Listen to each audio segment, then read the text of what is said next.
Hey guys, Grayson here. Going to talk with you a little bit today about our broadcast setup, broadcast console, and we're going to get into it right now. Here we go. So to kind of give you a breakdown of how we do broadcasts.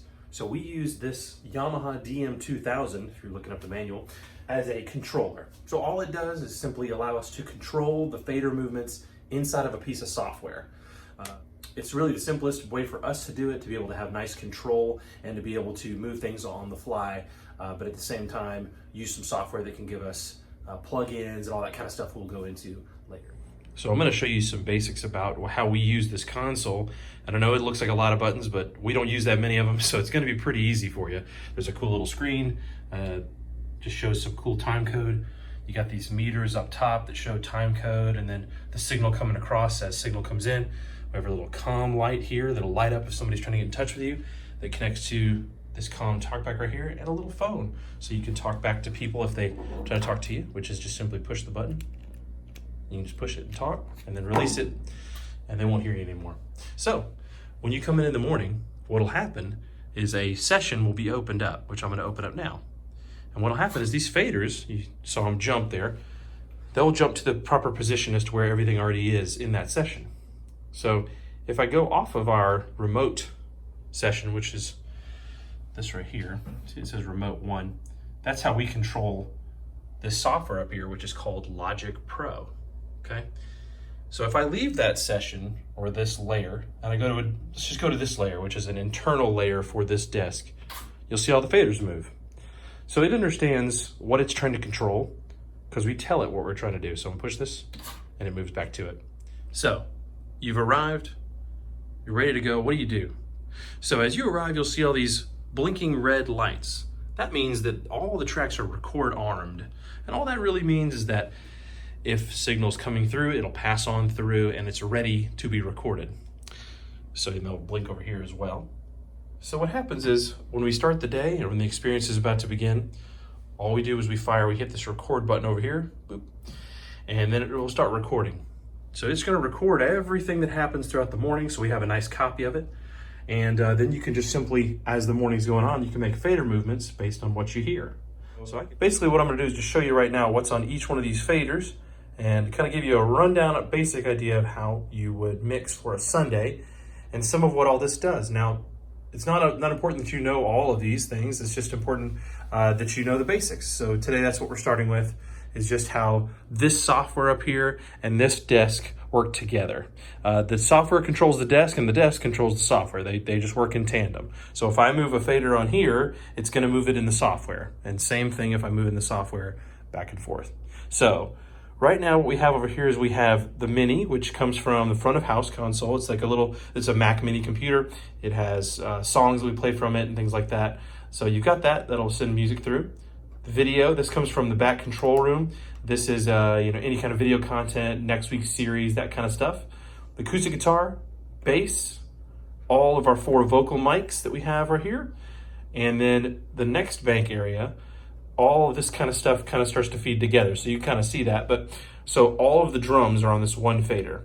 Now, you can dive in a lot deeper and actually start editing and adjusting the volume or the EQ on specific parts of the drums, but we'll get to that in a more advanced video.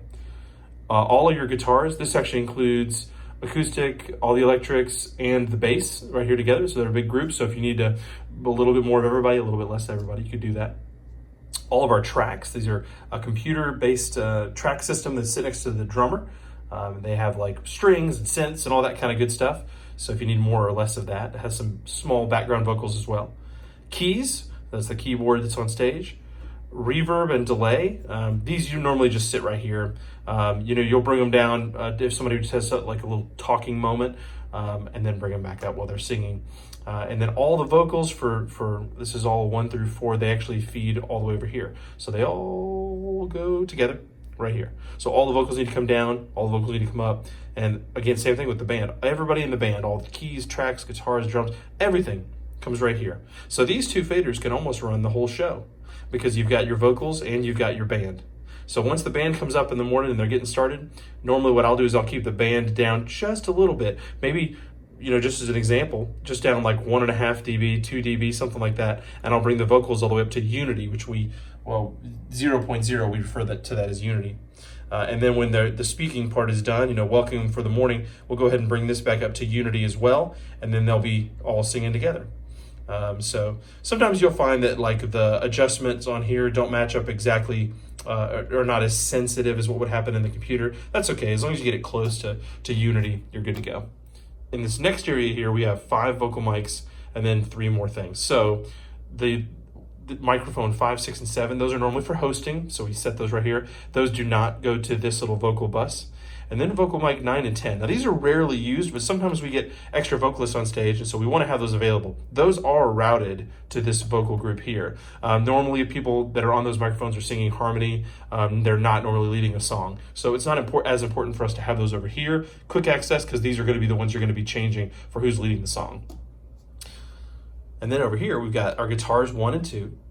So if our lead player is normally on 1 and our rhythm player is normally on 2. So you've got those there if you need to make a little micro adjustments. But remember, these 2 feed all the way back over here to guitars, and then guitars feeds to band. So all that means is if you're like, I want both the guitars up, you don't have to reach all the way down here to turn them both up.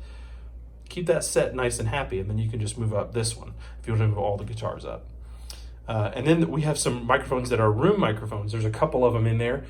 These control all of them. So if you want a little bit more of the room or a little bit less of the room, you can bring this up or down, and then that'll be that. This is your master fader for the room. This actually, you bring this all the way up, all the way down, but it controls these speakers that you hear in here. So if you bring this down, you're wanting to kind of focus in and you want to hear what Pastor has to say, but it's a little loud for you or something like that, you can bring this down just a little bit, and it's not going to affect the output to broadcast. So that's a good thing. I want to show you a real quick look here how the software controls the faders and how the faders control the software. So I'm going to bring you down here. I want to show you this. So I have my finger on the room microphone, and as you see, if I move these, you'll see the selection up here changes too. So like I touch this, it's going to that one, this goes to this one, this goes to this one. So as I'm on this room microphone, if I move the fader up and down, okay, just like that, I'm gonna bring you on the computer. I want to show you where in the software it's doing that too. So right here where it says room, you see me moving up and down right there. So it's pretty cool. It all works together. And then there's a couple different views up here, and we'll get into some more details on that. There's lots of great tutorials about how to use Logic online, but I can show you some more advanced ways about how we use it in another video. But the same cool thing happens if I go to grab my mouse and I move this fader right here, the one we were just moving. If I grab it and I move it up and down, let's go back and look at the console here. Yeah, pretty neat, moving on its own like it's a ghost.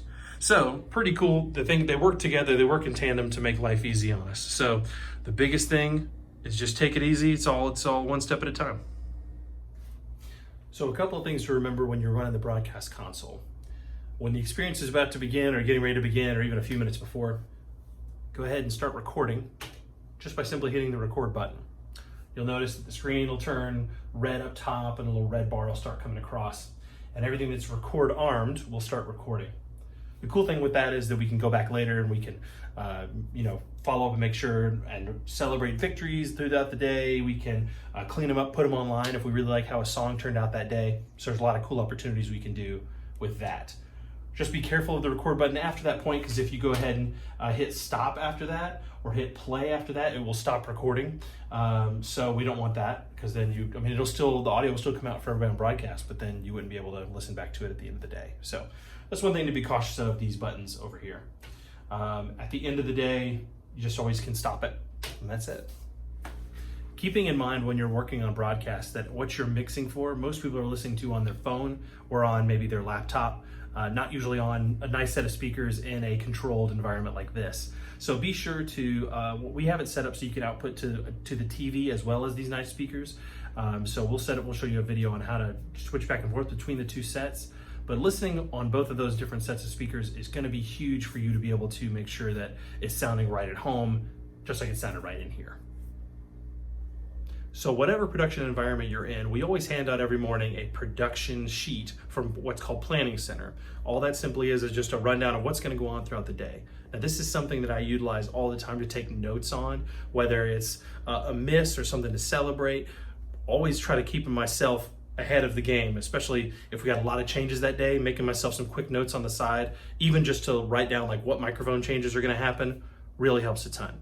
So that is something that, there's no wrong answers as far as what it takes for you to get the right results. So what I'll do a lot of times is if I know throughout the day it's going from microphone 1 to microphone 2, and then maybe back to microphone 1, or if somebody's going to be doing a little maybe a little intro before a song, you can go ahead and make that in your notes so you know that that's something that's coming up.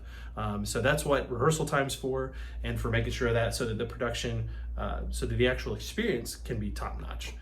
Biggest thing we want to do is get out of the way so that the production can just go off without a hitch, so that there's no distractions.